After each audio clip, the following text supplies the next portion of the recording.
Finally, New York has finally gotten its first snowfall of the winter season. How's it going? My name is Dylan and welcome to a new video. I think from this night alone, I've shot some of my favorite pictures I've ever taken so far in my career. Now don't worry, I'm definitely going to show you more from this night going into the morning and the pictures that I got. I just want to tell you a bit more about that day and things that I've learned and share tips with you, so if you ever get to shoot in the snow, whether it's in New York City or where you live, you'll be prepared. Now if you don't want to hear me ramble on and just want to skip to the POV, you can use the timestamps below to fast forward to it. Now to start off, as you can see, I was using a GoPro for the POV. I think I have to mess around with it a bit more because I was just using the auto exposure, so I didn't have to think about it.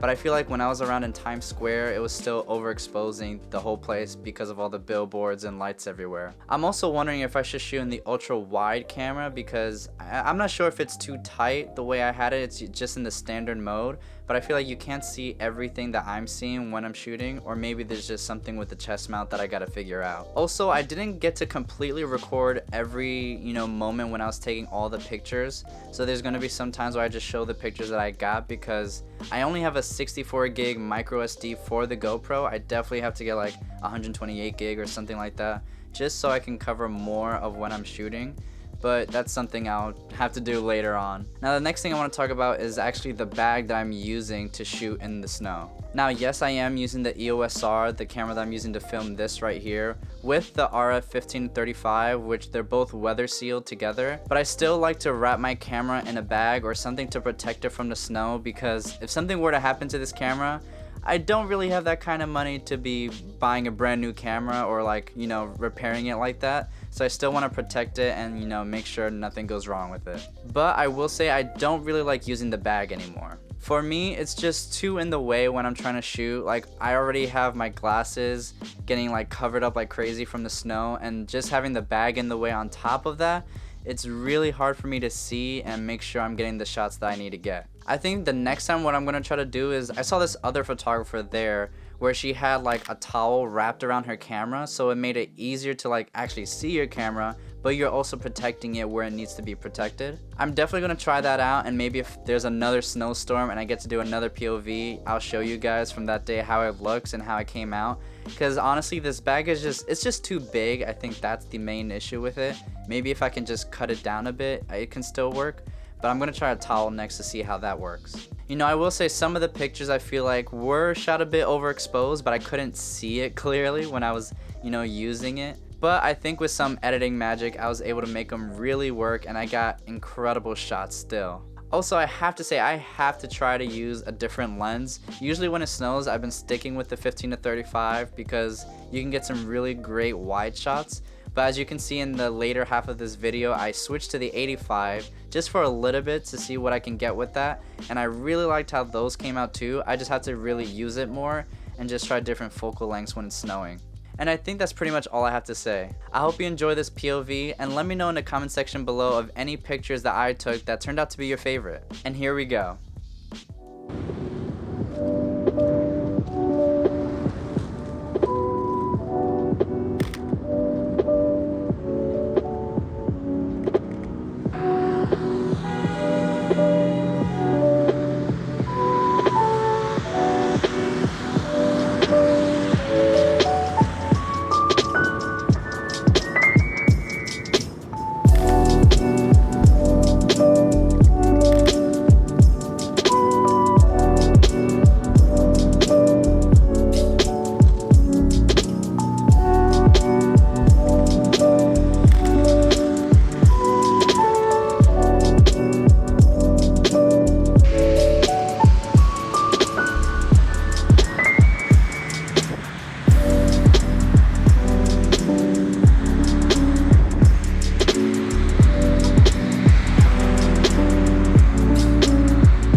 And that's pretty much the end of this video. Once again, let me know in the comment section below which shots were your favorite, and leave a like if you enjoyed it as well. If you are new to the channel, why not hit that subscribe button to stay tuned with more videos to come. I hope you enjoyed this video, and I'll see you guys in the next one.